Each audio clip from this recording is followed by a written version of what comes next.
আজকে আমরা গিয়েছিলাম আলিপুর চিড়িয়াখানায়। সকাল সকাল সপরিবারে মিলে অটো, বাস আর ট্রেনে করে চলে গেলাম শিয়ালদা স্টেশনে।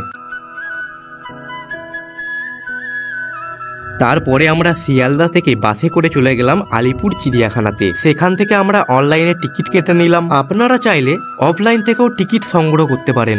তারপরে আমরা অনলাইনের টিকিটটা দেখিয়ে প্রবেশ করলাম চিড়িয়াখানার ভেতরে। অন্য দিনের তুলনায় আজকে একটু বেশি ভিড় ছিল। ভেতরে প্রবেশ করে দেখলাম ছোট বড় অনেকেই সব পরিবার মিলে পিকনিক করছে।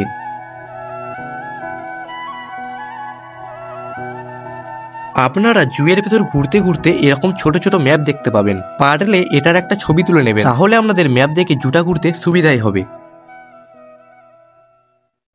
প্রথমেই আমরা কিছু ম্যাকাও প্রজাতির পাখি দেখলাম, যেগুলি বেশিরভাগই দেখতে পাওয়া যায় দক্ষিণী মহাদেশগুলোতে। আপনারা এদের সম্পর্কে বিস্তারিত পেয়ে যাবেন এদের সামনে লাগানো বোর্ডগুলোতে। তারপর আমরা ময়ূর এবং সারস প্রজাতির কিছু পাখিও দেখলাম। এরপর কিছুটা হেঁটে চলার পর আমরা দর্শন পেলাম হাতির।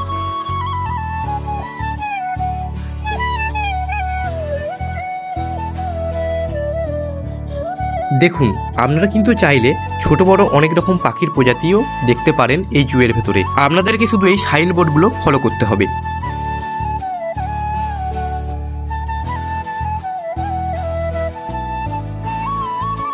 তারপর কিছুটা ঘোরাঘুরির পর আমরা দেখা পেলাম সিংহের। আচ্ছা, ঠিক আছে। এত মানুষের কোলাহল, তবুও দেখলাম সিংহটি দূরে ওইখানে শুয়ে আছে। সেদিন রবিবার থাকায় আর এক্সাম শেষ হয়ে যাওয়ার কারণে কিন্তু অনেক মানুষের ভিড় হয়েছিল। তারপর আমরা দর্শন পেলাম জলহস্তির। প্রথমে তো আমরা জলহস্তি বলে ওটাকে বুঝতেই পারিনি, ভেবেছিলাম একটা পিঁপড়ে টাইপের কিছু। বলে রাখি, আপনারা চাইলে জুয়ের ভেতর বসে কিন্তু খাওয়া দাওয়া করতে পারেন। তারপরে আমরা দেখতে পেলাম চোরের মাকে, মানে জিরাফকে। কেন বলছি আপনারা বুঝতেই পেরেছেন, কারণ কথাই আছে না, চোরের মায়ের বড় গলা, আর বাস্তবে তো জিরাফেরই তো বড় গলা, তাই জন্যই বললাম, এটা জাস্ট ফান। জিরাফ দেখে একটা ছোট জলাশয় পার করে আমরা গেলাম বাঘ দেখতে। বাঘ দেখতে যাওয়ার পথে আমাদের চোখে পড়লো কিছু ছোট ছোট মাছ আর ছোট ছোট কচ্ছপ। আজকে কেন জানি না বাঘ, সিংহ সবাই ঘুমোচ্ছিল।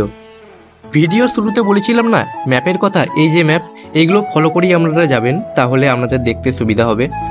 এই যে এই একটা সাদা বাঘ, এও ঘুমোচ্ছিল। কিন্তু তারপরে দেখলাম একটা বাঘ বসে আছে।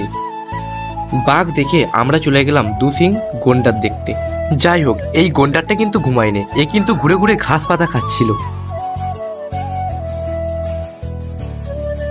আপনারা এই বোর্ডে দেখতে পারেন একটা রাইনো মানে গন্ডার একটা সারা দিনে কি কি খায়। এরপরে আমরা অ্যানাকোন্ডা সাপও দেখলাম, কিন্তু অ্যানাকোন্ডা সাপটা ওই দূরের ওখানে ঘুমোচ্ছিল, তাই খুব একটা ভালো করে অ্যানাকোন্ডা সাপটাকে দেখতে পারলাম না। এরপর কুমিরও কেন বাদ যায়, তাই কুমিরও অন্য প্রাণীদের মতো রোদে শুয়ে রোদ পোয়াচ্ছিল।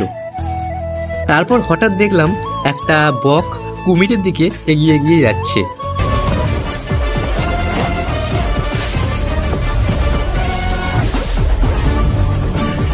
मौत में इतना दम नहीं कि मेरे सामने आ सके। প্রায় 2 ঘন্টা পর আমরা চিড়িয়াখানা থেকে বেরিয়ে পড়লাম। এত ভিড়ের কারণে সব প্রাণীদেরকে দেখা হয়নি। আপনারা চাইলে সব পশু পাখিদেরকে সময় করে দেখতে পারেন। তারপর আর কি, পরন্তু বিকালে ভিক্টোরিয়ার পাশ দিয়ে বাসে বসে বসে বাড়ি চলে গেলাম।